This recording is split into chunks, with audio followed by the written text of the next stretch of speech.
Unleash the power of your training. Welcome to the ROI of Training. Here are your hosts, Evan Hackel and Greg Dumont.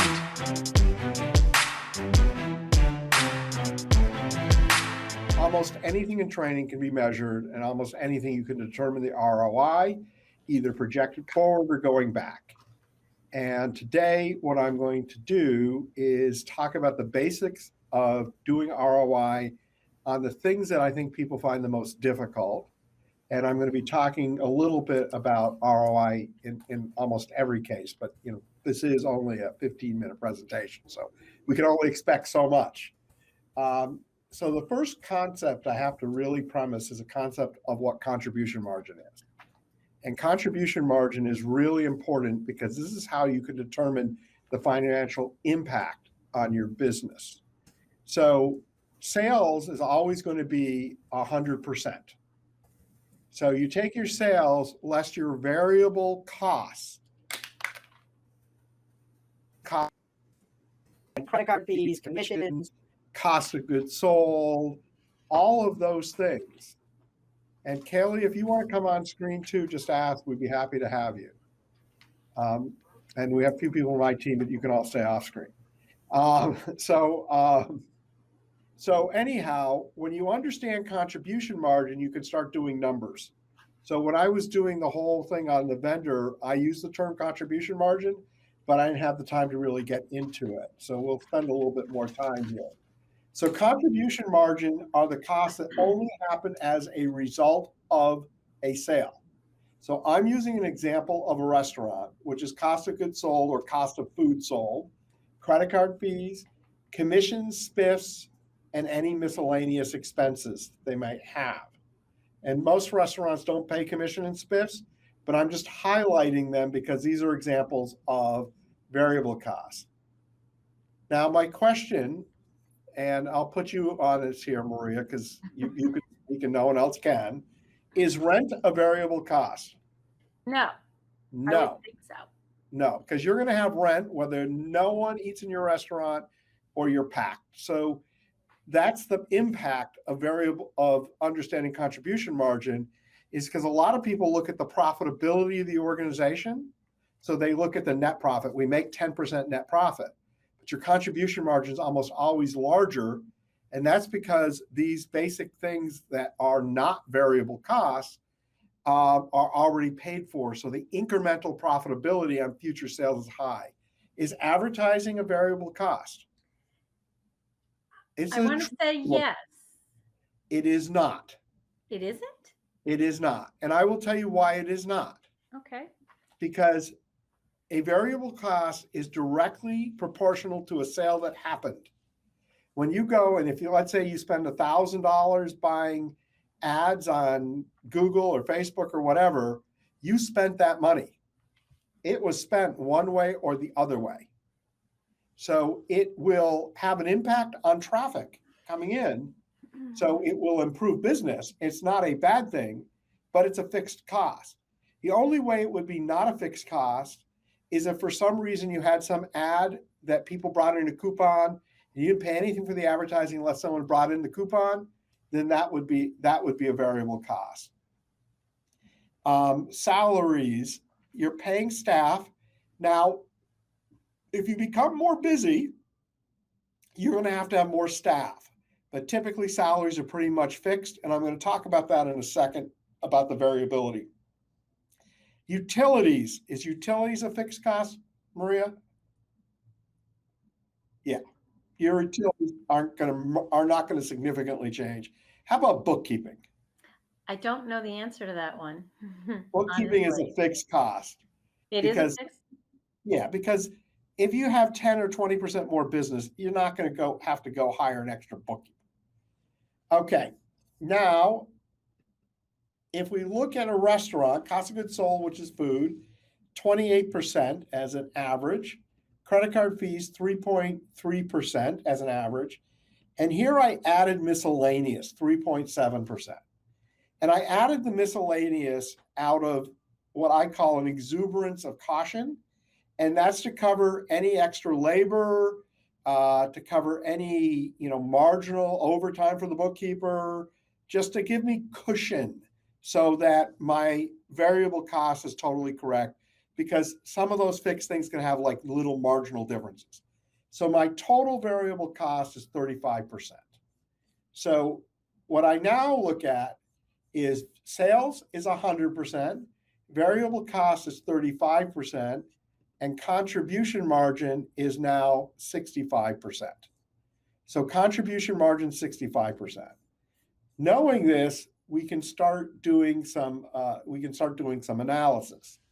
So if we invested in training, and that training was simple things like getting them to ask them if they want a dessert, showing them maybe how best to ask for desserts, selling more appetizers, selling some of the more expensive items on the menu, or we could do improved customer service, improving net promoter score or customer satisfaction score that's going to bring more customers in, or turning the tables a little faster if it's a busy restaurant. If we can teach them little tricks and things like that, how to get the order a little faster, we can turn tables faster. These are all training opportunities. There's tons more, but these are some that certainly could impact sales. So now we are going to look at the profit impact for the restaurant. So I'm looking at a restaurant that has an annual volume of $300,000. So this is a pretty small restaurant. And the restaurant has a contribution margin of 65%. We're going to say our training increases sales by 2%. 2%. Extraordinarily modest, 2%. We have 300 units, and at the end of 5 years, we're going to have 500 units, and the life value of training is typically considered 5 years. So what's going to happen is an individual restaurant with a 2% sales increase is only going to increase their volume by $6,000, but their profitability is going to increase by almost $4,000.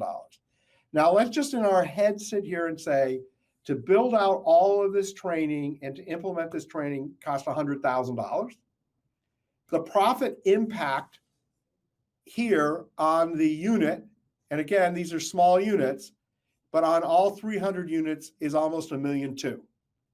So we spent $100 million to 12x return in the first year. But it's going to have value for the 5-year life of the training, because after 5 years, you should really be doing your training over again. So when you look at the 5-year life, you've got to look at the fact that you're going to grow to 500 units. So some of the time you're starting at 300, but every year you're growing. So I'm looking at an average of the 5-year scale. The profit impact is $7,800,000 on what was a $100,000 investment. Now, one of the things, and I'm happy that you're here, Maria, in particular, is how does this impact franchising? Well, it impacts franchising by the improvement in royalty. So here you can see for the franchisor, they're going to earn an extra $360 in royalty on the increased $6,000 in sales, $108,000, $720,000 all told. But if you think about it this way, if the franchisor invested $100,000 in training, they get all their money back in the first year, and then they make 7 times the money back. But then, and Maria, I'm going to ask you this question. Do you think the franchisees are going to be happier making an extra $4,000 a year? Yeah. I believe they would be very much so happier. Yes, and it will help sell more franchises because they'll be better validators and all of those things. So the value goes beyond just the sales, but it also helps sell franchises. And when franchisees are happier, you're able to impact other things. So this is really what I would call a minimum amount. Now I'm using this on a $300,000 restaurant. That's a really small restaurant. And I did that on purpose because I want people to see how nonsensically easy it is to get a training return, right? If you took this and it was a $3 million restaurant chain it'd be a $40,000 impact per restaurant. And the return, of course, the bigger the restaurant, there are more people to train, the cost would be a little bit higher. So this is looking at sales and looking at it from a more powerful lens of contribution margin than looking at it just at what the net profit.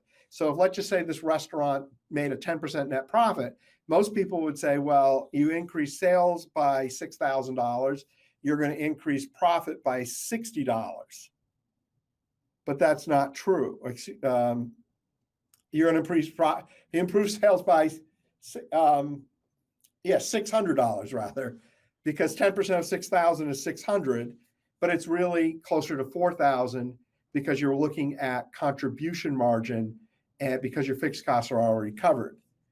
Other ways in which you make money on training is decreasing insurance costs. So if you work with your insurance agent and you work on things like workman's comp insurance, liability insurance, all of these things, proper training can protect you. So if you do, I'll give you an example in a restaurant. If the restaurant trains every person that touches a credit card not to ever write down the credit card number to protect the credit card, and you become PCI compliant because of that, you are protecting the liability and your insurance rates are going to be lower because you're PCI compliant than if you're not PCI compliant. But furthermore, you de-risk because someone isn't going to have a breach with the credit card. You're not going to have the liability of bad publicity and all of those things. On certain things like sexual harassment training, which is a required thing every year, every employee gets trained.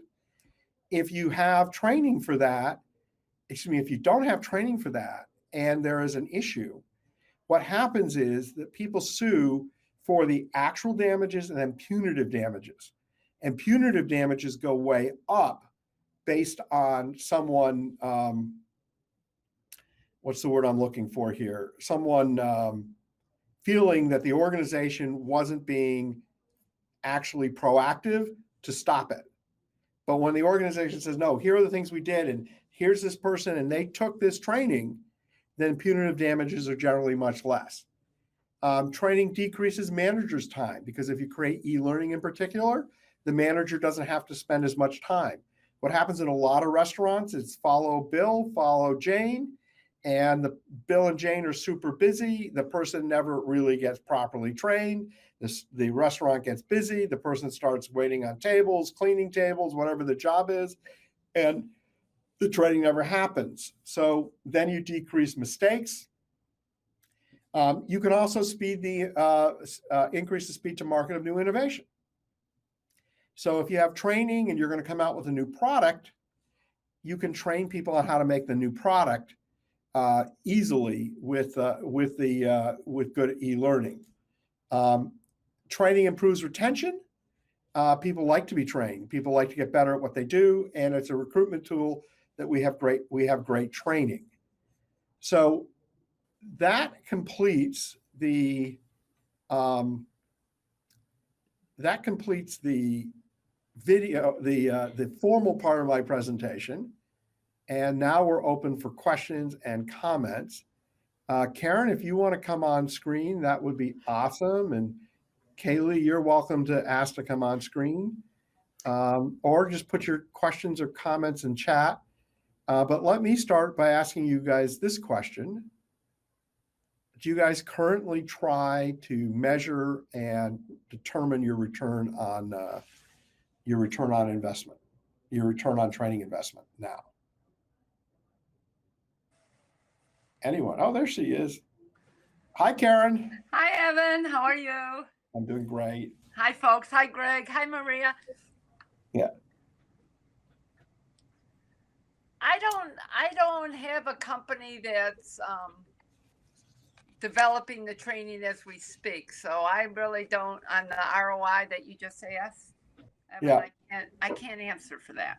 What kind of company do you work for? Well, I am a contract worker for CCAR, and CCAR develops safety and hazmat training, but I'm not in the development process of it. So And So yes, I am sure that CCAR goes to their customers and talks about the risk of not training people on safety, what would happen if someone got hurt and wasn't properly trained, how much worse the lawsuit would be, what the workman comp claims would be. I'm assuming they would do something like that. oh, of course, of course. Yeah. And we have a little bit more power because there's a small little government agency named OSHA Yeah. that gets involved. And on the hazmat side, there's a little government agency of the DOT. Yes. So there's, and it's really, that's what I've been trying to pick up tidbits from is it's really unbelievable that it is to stay in compliance with the DOT and stay in compliance with OSHA. You must be trained. Now I'm talking automotive only. I don't know other avenues. I've been automotive. Well, every industry is different, and compliance, like in food, people need to be ServSafe compliant. And ServSafe manager for sure. Food safety handler only in 5 states. But here's the thing: even if you're not certified, the training is available. Oh yeah. If your people don't take the training, and somebody has an allergy issue or alcohol that drinks too much, they're going to look to see what did you as a company do to protect. Now, can I ask you a question? I know you're a contractor, and they may treat you differently, but are they good in training their internal people? In terms of CCAR's a very small company. Okay. There's only 5 of us total. So as far as internal training on safety and hazmat, yes, we've been trained on our own stuff. But as far as doing anything above and beyond that, I've been very interested in some of I believe in the blended learning concept. Me too. And trying to go a little bit further, but as I was saying, in the dealership arena, it's mandatory, and these guys still don't train them, and it's a matter of getting to the right people. Well, you're going to love the second part of my keynote because I'm going to be talking about that a lot. That's what I'm waiting on. Yeah. And I listened to you twice yesterday, so on your keynote, because I missed the keynote, so I got to hear the recording. So nice. Yeah. One thing I wanted to mention, Evan, when you're muted, Marie. Oh. I heard her. Yeah, I'm not. It says that I'm speaking. Can you all hear me? I can hear. Can you hear, Karen? I can now. Okay. Okay, good. So one of the things, and it may be a little out of context now, Evan, when you were going through what you were sharing about the learning and training, one of the things about the consistency when you were saying when you're with, I don't know, Betty Sue and Al, whatever, they're going to train you very differently to the way that they work. So one of the benefits of having a consistent training program is that everybody was taught the same thing. So that if you did have, I think, your OSHA compliance as your example, you could shed light on and show that everybody has gone through the same program and has passed each of the certifications. So that's one of the bigger values. I'm all about training, and I think everybody learns differently. So you should be able to be nimble in your training process, but everybody should be taught the same information so that it's consistent. Yeah. And I know that that's one thing that you're fabulous with when I've been in some of your sessions, and I just wanted to throw that in there. No, it's extremely important because I use the term brand steward. Everybody in a company is a brand steward. Everyone is an ambassador of that brand. Mm-hmm. And if you look at the great brands, look at McDonald's and how well that brand has done. And it did so because it created a consistent experience, and that consistent experience was created via training. And it's unbelievable the difference of value. If you own a McDonald's, it's worth like $3.5 million. If you own a Burger King, it's worth like $1 million.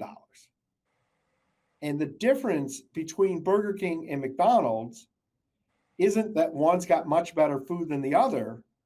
one has brand consistency. When I see a Burger King and I drive up to a Burger King, I'm in my mind questioning, is it going to be clean? Is it going to be dirty? Is the staff going to be rough and rusty, or is it going to be a pleasant experience? Are they going to be understaffed? I go up to McDonald's, I'm expecting the bathroom to be clean. I'm expecting McDonald's to be clean. I'm expecting their people to be friendly. And consequently, the average revenue per McDonald's is significantly higher than the average revenue per Burger King. And there are other reasons, but when you look at contribution margin, it is such a powerful measure to understand. When you look at most businesses, they make all their money in the last 20% of their volume, because the first 80% of their volume is simply covering overhead, fixed costs. Mm-hmm. And so anytime you can increase revenue more past the fixed costs being covered, the impact on profitability is immense. Greg, are you keeping track of time? Yep, you have about 7 minutes. 6 minutes. Wow, I was keeping to a theme of present and then because this is a mastermind. What's very interesting is that when people go into a business, I don't think they realize all of the things that they have to be responsible for or have to keep track of. And that, I think, is also part of the training process that needs to be, I think, addressed too when somebody is opening a business or starting a business. But everything comes down to the definition of training. So I'll give you a good example. A closing checklist for a restaurant. All the things they need to do when they close using closing checklist. It's a form of training. It's absolutely a form of training. When you go to the restroom, although it's legally required and it says employees must wash their hands, it's training. It's a form of training. So training, I love live training. I love mentorship, or somebody showing somebody, watch me do it. Now you do it. It's great. I love eLearning. I love personal development, teaching people customer service skills and things of that nature. But training comes in many, many different forms. And sales aids or operation aids are really effective form of training. Yeah. But how many people use them?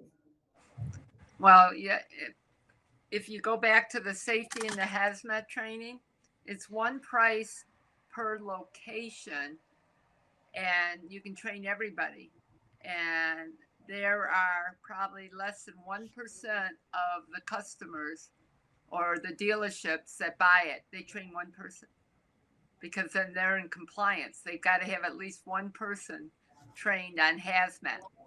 Well, I would say it's a credit to the company for pricing it in a way that really makes it available to everybody. Yep. They're not making, it's not like they're saying, oh, it's $1,000 a person, and that would want you to have one person. Yeah, it's even scarier than that, Evan. For a dealership, an OEM dealership, it's $300 a year, unlimited usage. Wow, that's cheap. Oh, I mean, there's no money there, and they'll get guys, well, I'm not going to have my guy take 2.5 hours to take a hazmat class. So they'll train one guy, even though to be in compliance, anybody who touches a hazmat must be trained with be in compliance with the DOT, and the fines start at $250,000. So yeah. I mean, if something happens and the guy who didn't label that airbag that every dealership has to touch, and Takata airbag recalls. That's the hope. That's the hope and prayer methodology. Oh yeah, and you'll call the dealer and say, you just bought it. You got one guy trained. Well, yeah, that's all we need. And I said, does he work 24/7? I said, log in, get 2 or 3, or there's dealerships that have 100 guys trained. But I mean, the ones who care. But these guys don't care. and you try to hit them in the pocketbook and say, you know, it's $250,000. They don't care about that. I try to go on the human performance end more. You know, don't you care about your employees, their livelihood, their life, their arms, their limbs, you know? And it's amazing. They just don't care about safety. Well, it's training in general, but you know, technician training as far as being able to fix a car, they'll do that. But to save a guy's life under a lift, go figure. Yeah, it's sad, and common. Oh yeah. Yeah, you know, it's very common, and you know, it's interesting.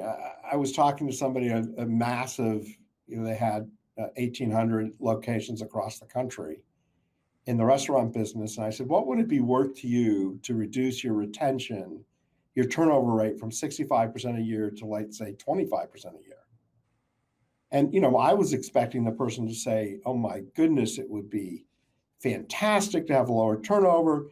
And the guy goes, our problem is our turnover rate needs to be higher because we have terrible employees and we should be replacing them. But it's so hard for us to replace them that we live with them.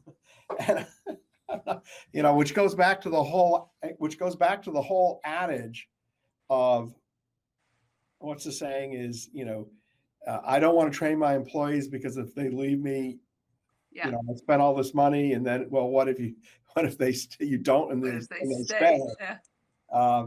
And we did a huge analysis of the company of the people that really trained versus the ones that didn't, and the people that really trained had a 4% greater sales than on average than the people that. So we looked at the people that were in the top quartile, which was 80% training compliance, versus the people in the bottom quartile, which was 50% compliance. So it wasn't like they weren't training at all. But the difference between 50 and 80%, which isn't that much more, was 4% a year, which for this restaurant chain was $80,000.